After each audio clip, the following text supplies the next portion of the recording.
오늘은 문제로부터 자유할 수 있는 비결이라는 제목으로 말씀 증거하겠습니다. 여러분, 우리의 적이 외부에 있을까요? 내부에 있을까요? 내부에 있죠. 여러분, 상황에 의해서 내 삶의 질이 결정되는 것이 아니라 내 마음에 의해서 내 삶의 질이 결정됩니다. 여러분, 그렇다고 해서 우리가 환경에 영향을 받지 않는 것은 아닙니다. 우리가 사실 처한 환경, 우리가 마주하고 있는 상황에 영향을 받습니다. 갑자기 실직을 했어요. 그러면 두려움과 공포가 찾아오죠. 여러분, 갑자기 여러분 정말 예상치 못했던 암 선고를 받았어요. 살 날이 얼마 남지 않는다고 해요. 그러면 영향을 받습니다. 우리가 외부의 환경에 영향을 받고 지배당하기도 합니다. 그런데 정작 따지고 보면 아무리 건강하고요, 그리고 우리가 원하는 직장에서 일을 하고요, 또 우리가 원하는 만큼, 아니 그 이상 물질을 얻는다고 해도 여러분, 우리가 정작 원하는 평안은 누릴 수 없습니다. 다 가지고 있어도 때로는 내 삶에 실증을 낼 수가 있어요. 여러분, 집에 무슨 일 있으세요? 없을 때에도 내 삶이 너무 지루한 거예요. 더 이상 아내로서의 삶 살고 싶지 않을 때가 있어요. 더 이상, 여러분, 목회자는 늘 목회하고 싶을까요? 제가 우리 교회에서 사역하는 동안 단 한 분도 저에게 마음에 상처를 준 분이 없습니다. 정말 그렇습니다. 제가 이렇게 얘기하면 아유, 목사님 또 과장하신다, 목사님 또 오늘 실수하시네, 이렇게 얘기하실지 모르겠지만 단 한 분도 제 마음에 아픔을 주신 분이 없습니다. 제가 늘 장로님께 그런 얘기를, 우리 당회를 그대로 찍어가지고 영상 우리 성도들에게 보여주고 싶다고. 얼마나 좋은지 몰라요. 정말 분위기가 얼마나 좋은지 몰라요. 한 번 어려움, 그런데도요, 목사가 목회하고 싶지 않을 때가 있어요.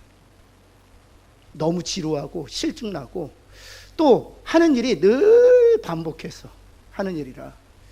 여러분, 목사의 삶이 굉장히 다채로울까요? 다양할까요? 굉장히 단조롭습니다. 굉장히 단조롭습니다. 제가 일주일에 설교를 5번 하거든요. 설교를 5번 하면 새벽에 2번, 수요일, 그 다음에 금요기도에 주일, 그리고 주일도 1부, 2부, 3부 설교를 하죠. 오후 예배 설교할 때도 있습니다. 여러분, 그러면 그 준비를 하기 위해서 제가 어디에 있어야 할까요? 예, 제 사무실 책상 위에 앉아 있습니다. 그러면 제가 계산해 봐요. 제가 한 70이 은퇴잖아요. 70살까지 제가 책상에 앉아 있는 시간이 얼마나 될까요? 제 인생의 반이 넘습니다. 그렇게 따지고 보면 와, 참 인생이 무료하다. 책상에 앉아 있다가 하나님 나라 가는구나, 이런 생각을 할 때가 있어요. 여러분, 그렇기 때문에요, 적은 외부에 있는 게 아니고 어디에 있다? 안에 있어. 한번 여러분 옆에 있는 분에게 적은 당신 안에 있습니다. 이 이야기를 잘 들려주는 스페인에 우화가 하나 있어요. 스페인에 왕이 하나 있었대요. 근데 이 사람이 늘 자신의 운명을 이 별을 보면서 점을 치는 점성술사에게 의지했다고 합니다. 하루는 그 점성술사, 자신이 의지했던 그 점성술사를 찾아갔더니 갑자기 그 점성술사가 왕에게 그리했다는 거예요. 왕이요, 당신은 죽을 것입니다. 너무 놀랐어요. 제가 왜 죽습니까? 그랬더니 이 도시를 가면 당신은 반드시 죽습니다. 그랬다는 거예요. 너무 궁금하잖아요. 그럼 그 도시가 어딥니까? 그랬더니 그 도시 이름이 마르디칼이래요. 어디요? 잘 외우시네. 마르디칼이, 저는 들어보지도 못했어요. 이 왕도 들어보지 못한 동네인 거예요. 아, 그래, 마르디칼? 우리나라에 그런 도시가 있었어? 그 마르디칼만 가지 않으면 내가 죽지 않을 수 있겠네. 그리고 늘 지방을 순례할 때마다 동선을 확인했답니다. 이 마르디칼이라는 도시를 들르지 않도록. 그러다 한 20년 정도 지났어요. 잘 피했죠. 그런데 여정 중에 뜻하지 않게 어느 작은 고을에 머물게 된 거예요. 이 동선을 확인했는데 뜻하지 않는 여정의 그 일정의 변경으로 인해서 전혀 예상치 못한 동네에 머물게 된 거죠. 깜짝 놀란 거죠. 그러면서 부하에게 물었어요. 이 도시 이름이 뭐냐? 이렇게 물었더니 그 부하가 이랬답니다. 제가 다시 한번 읽어드릴게요. 마드갈레입니다. 그랬다는 거예요. 마드갈레? 그리고 그 다음날 죽었대요. 여러분, 다시 한번 자신의 인생을 점성술사한테 맡기고 의지하는 것도 웃긴 일이지만, 이 점성술사가 말한 도시 이름이 뭐라고요? 마르디칼이에요. 근데 실제로 죽은 도시는 뭐예요? 마드갈레예요. 비슷하잖아요. 그렇죠. 마르칼레, 마드디칼 비슷하잖아요. 그런데 도시는 다른 도시인 거예요. 이 스페인의 우화가 스페인 사람들 또 듣는 우리들에게 주는 그 교훈이 무엇입니까? 저기 외부에 있다, 안에 있다? 안에 있어요. 다시 한번 옆에 있는 왜 적은 안에 있다 한번 할까요? 여러분, 그래서 오늘 이 본문의 말씀은 이 빌립보서잖아요. 빌립보에 있는 교회에 보낸 편지인데 주제가 기쁨이에요, 기쁨. 그런데 바울이 어떤 상황에서 이 편지를 쓰고 있습니까?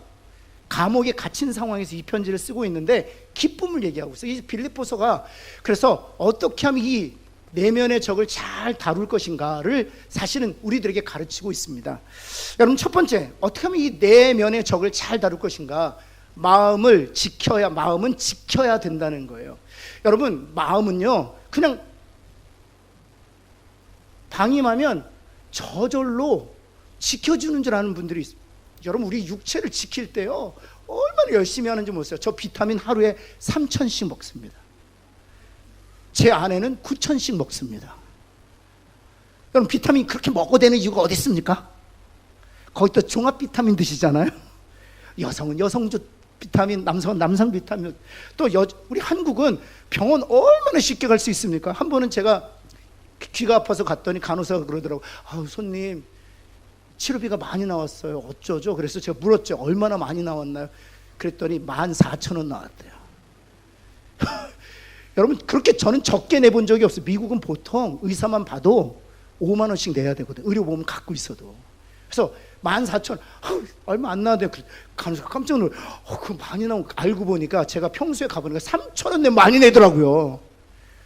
여러분, 그렇게 병원을 자주 다니는 이유가 어디 있습니까? 우리 육체를 지키기 위해서 최선을 다하잖아요. 근데 우리 마음은 지켜야 될 대상인 줄을 몰라요. 우리 자녀들, 손주들 마음도 부모, 할비가요, 잘 지켜줘야 돼요. 우리 자신의 마음뿐만 아니라. 옆에 있는 분에게 마음은 지켜야 되는 것입니다. 한번 할까요? 여러분, 사도 바울은요, 3가지 삼중고를 겪고 있었습니다. 한 번만의 고난이 아니라 3번의 고난을 동시에 겪고 있는데, 첫 번째 고난은 무엇이었냐면 감옥에 갇힌 것이었습니다. 여러분, 13절 말씀 한번 볼까요? 그리고 14절, 17절 말씀에 계속 반복되는 단어가 있는데 나의 매임이란 단어가 반복돼요. 14절 말씀도 역시 마찬가지, 나의 매임. 그렇죠? 17절 말씀도 나의 매임. 이 나의 매임이란 단어가 계속 반복되는 것은 사도 바울이 빌립보 교회에게 자기의 상황이 어떤지를 알려주고 있는 것입니다. 나 지금 감옥에 갇혀 있다는 것이죠. 여러분, 제가 얼마 전에 우리나라 교도소 상황을 이렇게 기사로 보았는데요. 한 명의 죄수를 이렇게 교도소에서 이렇게 담당하기 위해서 1년에 3천에서 4천만 원 쓴대요. 그래서 그 기사의 그 내용이 무엇이었냐면, 그래서 범죄를 저지르고 교도소에 들어가는 사람들이 있대요. 밖에 나와서는 그렇게 양질의 식사를 할 수가 없답니다. 그리고 속옷도 주죠, 신발도 주죠, 하복은 하복대로 주죠, 동복은 동복대로 주죠. 여러분, 그거 아세요? 여름에 에어컨 틀어주는 거? 겨울엔 히터도 가동해요. 여러분, 그래서 교도소가 너무 좋다는 거예요. 예전의 감옥은 그렇게 좋은 감옥이 아니었습니다. 예전의 감옥은 의식주를 죄수가 다 담당해요. 그래서 빌립보 교회에서 에바브로디도라는 집사를 로마에 갇힌 바울을 이렇게 보냅니다. 왜냐하면 의식주를 다 담당해야 되기 때문에. 그래서 빌립보 교회에서 그 의식주의 모든 재정을 담당해요. 그리고 빌립보에서 파송한 에바브로디도 집사라는 사람이 감옥에 갇힌 바울을 다 시중을 드는 것이에요. 그래서 죄수가 오랫동안 버티기 위해서는 시중 드는 사람이 있어야 감옥에서도 오래 버틸 수 있습니다. 아니면 감옥에서 죽음을 당할 수, 그만큼 열악했어요. 여러분, 감옥에 갇힌 그런 고통이 있었죠. 두 번째는 어떤 고통이 있었냐 하면 악한 자들 때문에 당하는 십적인 고통이에요. 이 악한 자들은 교회 밖에 있었던 사람들이 아니라 정말 아이러니하게 교회 안에 있었던 사람들이었습니다. 15절 말씀에 보면 어떤 이들이 투기와 분쟁으로 그리스도를 전파했다 이렇게 되어 있습니다. 여기 투기는 시기심이에요. 또 분쟁이란 정확하게 번역하면 경쟁심을 가지고, 그래서 이 분쟁이라는 단어가 rivalry라는 단어로 사실 번역되어 있는데, 이 rivalry라는 단어는 우리가 보통 그러잖아요. 경쟁자를 가리켜서 라이벌 그러잖아요. 라이벌. 그 라이벌에 해당되는 단어예요. 여러분, 사도 바울이 복음을 증거할 때마다 열매가 나타나니까 시기심이 생기는 거예요. 그리고 경쟁심이 생기는, 그런 시기심과 경쟁심이 동기가 돼서 그리스도를 전하는 자들이 있다는 것입니다. 여러분, 이것이요, 사역자들에게는 큰 신적 고통이에요. 여러분, 혹시 그 교육부서에서 부장 또는 사역국에서 팀장으로 사역해 보셨나요? 여러분, 우리 교육부서에서는 유아부도 있죠, 유치부도 있고요, 유년부, 초등부, 중등부, 고등부 6개 부서가 있어요. 이제 6월 달부터 시작하면 뭐가 시작되나요? 성경학교 시작합니다. 그리고 수련회 합니다. 그러면 각 부의 부서장들과 교사들이 뭐 할까요? 네, 찬조 받으러 다닙니다. 권사님, 장로님, 집사님, 우리 찬조해 주세요. 그리고 찬조의 결과가 부장의 능력을 재는 척도의 역할을 한다는 거 아세요? 여러분, 그래서요, 경쟁할 때가 있습니다.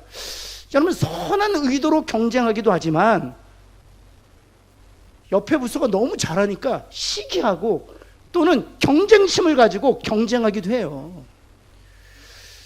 여러분, 그 사실을 알면요, 좋은 의도로 섬기는 자들이 마음이 힘들어져요. 아유, 집사님, 어느 부서는 우리랑 똑같이 해요. 행사도 똑같이 해요. 부서 안에 디스플레이도 어쩜 그렇게 똑같이 하는지 모르겠어요. 아우, 화나요. 시기와 경쟁심 때문에 따라하는 거거든요.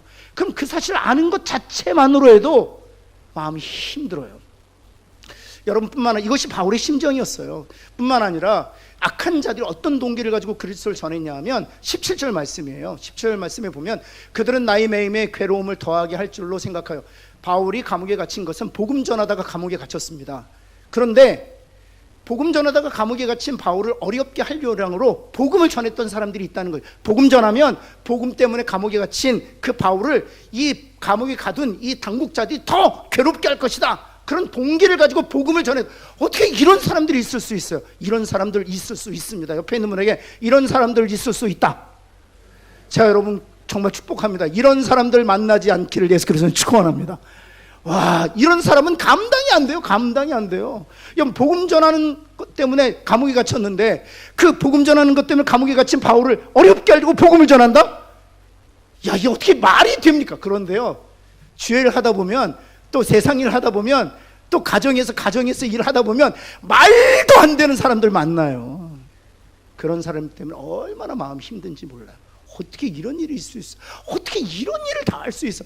어떻게 이게 말도 안 되는 사람 같으니? 라고 생각돼요. 사도 바울이 감옥에서 당했던 심적 고통이죠. 여러분, 뿐만 아니죠. 세 번째는 죽음이라는 고통 앞에 놓여 있었습니다. 여러분, 20절 말씀해 보면 바울이 이런 고백을 합니다. 살든지 죽든지. 이런 것은 무엇을 앞에 둔 사람만이 할 수 있어요? 죽음을 앞에 둔 사람만이 할 수 있는 말이에요. 살든지 죽든지. 여러분, 23절 말씀에도 보면 좀 더 구체적으로 설명하고 있죠. 이 둘 사이에 내가 끼어 있다. 이 둘 사이가 뭡니까?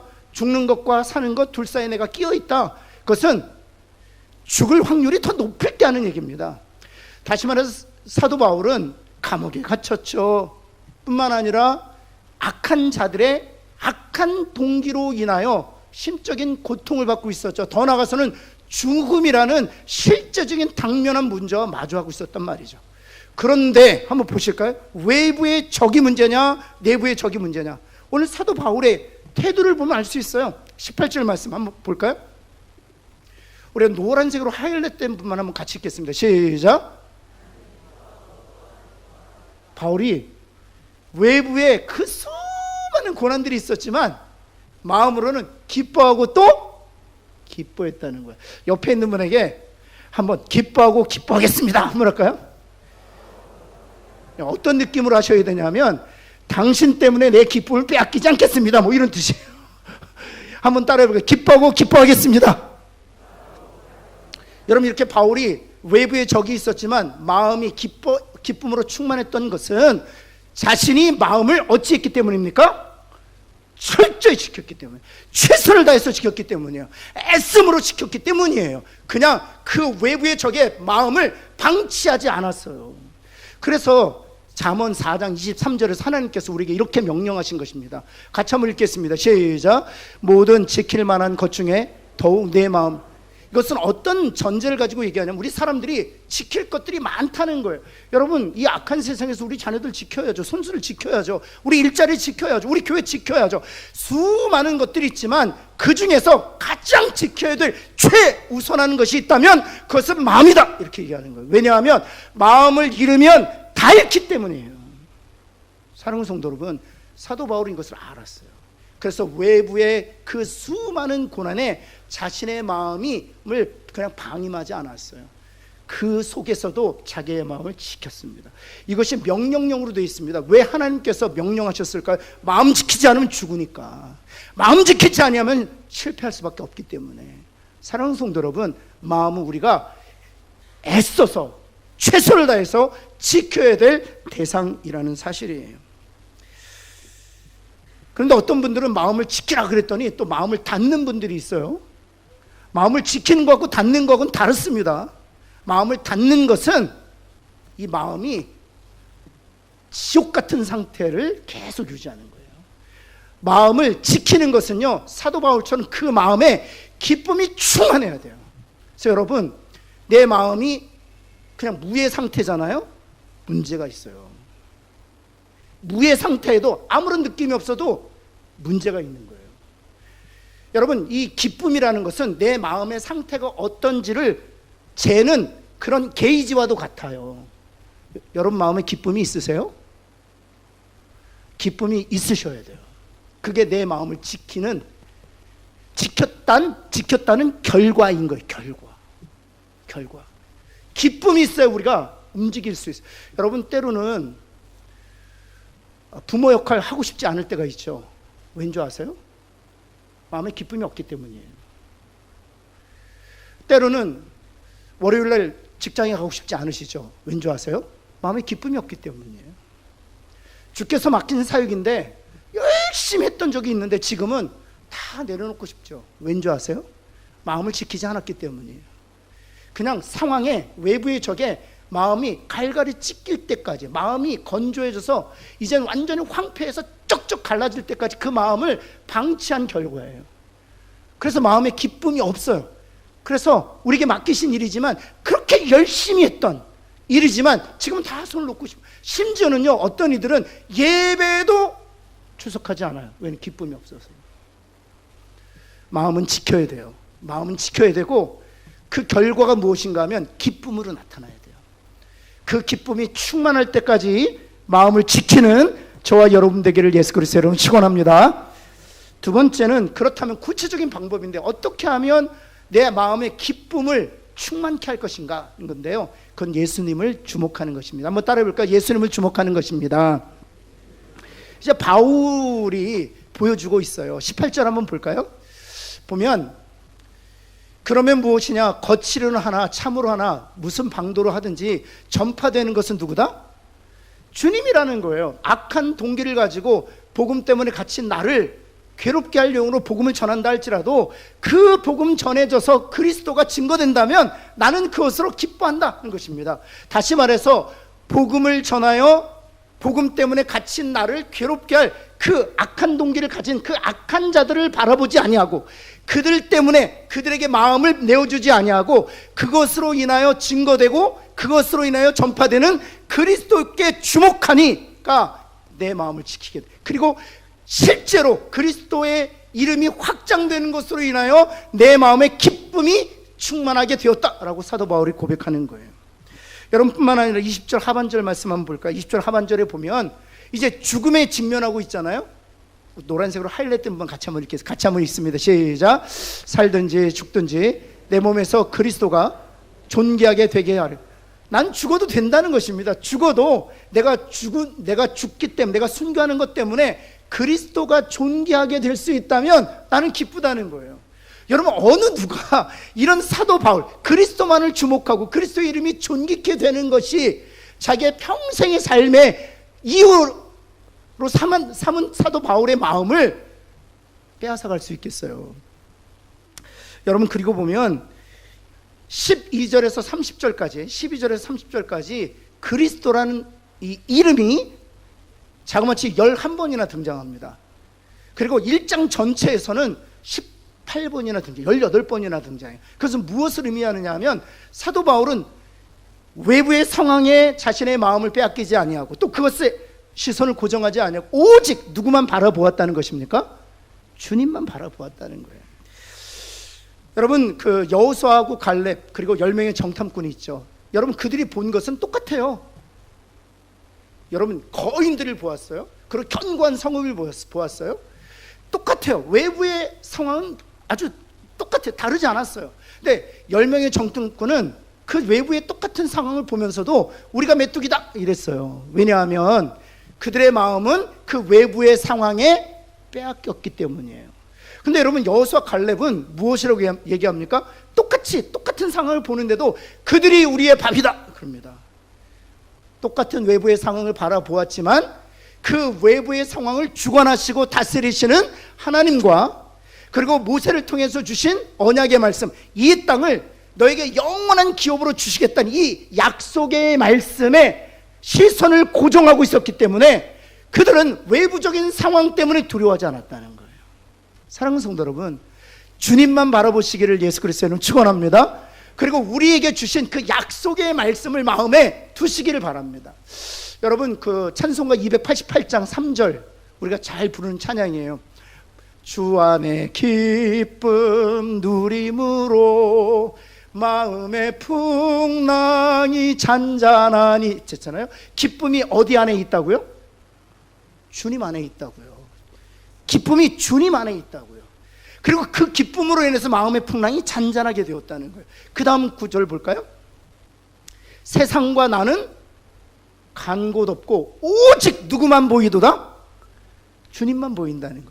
이 찬송시를 쓴 사람이 페니 크로스비라는 여인이었습니다. 생후 6개월 때 돌팔이 안과 의사 만나서 평생 맹인으로 지냈던, 그래서 그 돌팔이 안과 의사와 그 돌팔이 안과 의사를 데려온 부모를 원망하면서 자기 열등감과 자기 비하란 감옥 가운데 갇힐 수밖에 없었던 그 여인이었지만 세상과 나는 간 곳 없고 오직 구속한 주만 바라보았기 때문에 주 안에 있는 기쁨을 누리게 되었고 마음의 풍랑의 잔잔함을 늘 누리며 살았다는 거예요.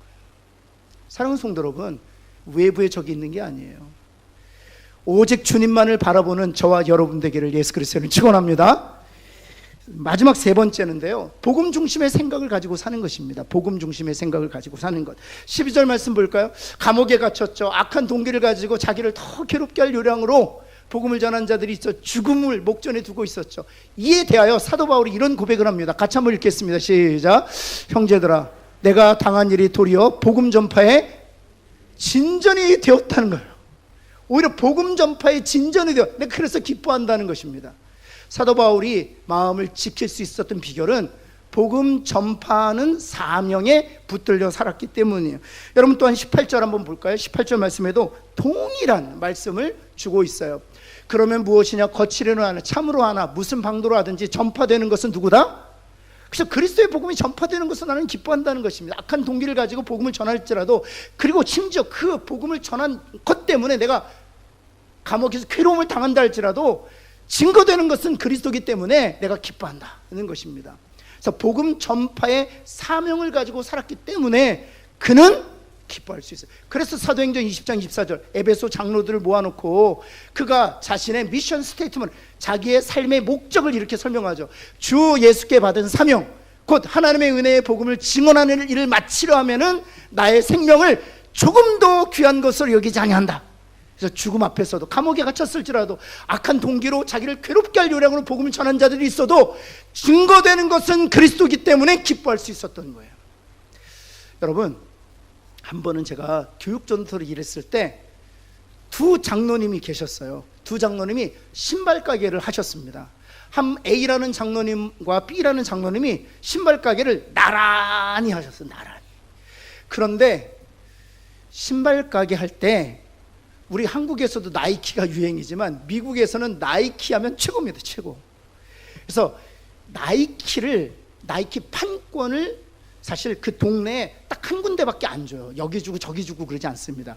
그래서 나이키 판권을 얻기 위해서 A 장로님이 열심히 준비해서 신청서를 냈어요.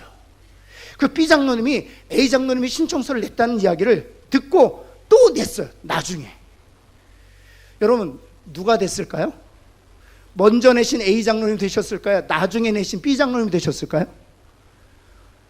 꼭 이런 이야기는 B 장로님이 돼요. B 장로님이 된 거예요. 그리고 A 장로님이 연배도 높아요. 그리고 B 장로님은 사실 B 장로님 나이키 판권을 가지게 된 거는 이 기업 그 신발 가게가 1.5배 정도 더 커요. 그럼 여러분 같으면 어떻게 하시겠어요? A 장로님이 신청서 냈다는 걸 알면 B 장로님 어떻게 하면 돼요? 그렇죠. 안 내야죠. 그런데 입학 시즌만 되면 A 장로님이 목사님 참 쉽진 않네요 그러더라고 웃으면서. 그렇죠.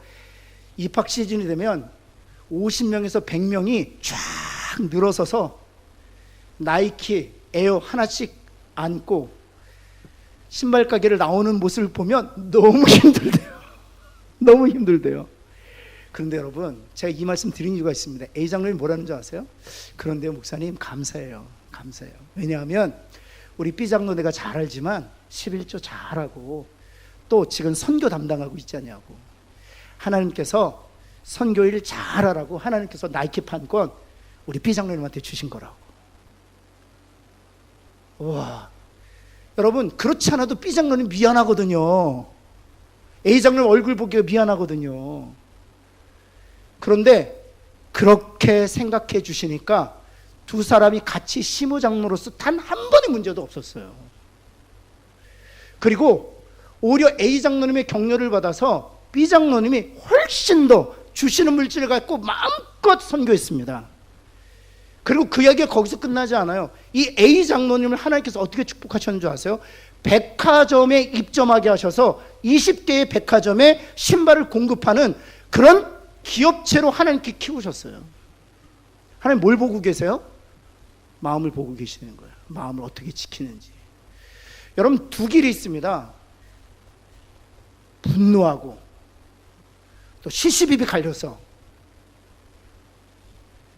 그 길이 있고요. 한 길은 우리 A 장로님처럼 그리스도의 복음이라는 관점으로 해석해서 이기고 승리함으로 마음을 지키잖아요. 하나님 책임지시는 거예요. 사랑하는 성도 여러분, 적은 밖에 있지 않고 안에 있습니다. 마음은 지켜야 되는 거예요. 주님을 주목하고 그리스도의 복음을 증거하는 그것이 나의 사명인 줄 알고 그 관점에서 상황을 해석하면 하나님께서 평안과 기쁨 여러분에게 충만하게 주실 줄을 믿습니다. 기도하겠습니다. 주님 참으로 감사합니다. 우리 사랑하는 성도들 하나님 한 사람 한 사람 축복합니다. 특별히 적은 외부에 있지 않고 내 안에 있음을 다시 한번 알게 하시니 감사합니다. 마음을 방임하거나 방치하지 않으려고 최선을 다해서 성령의 도우심으로 마음을 지키는 하나님의 백성들이 되게 하여 주옵소서.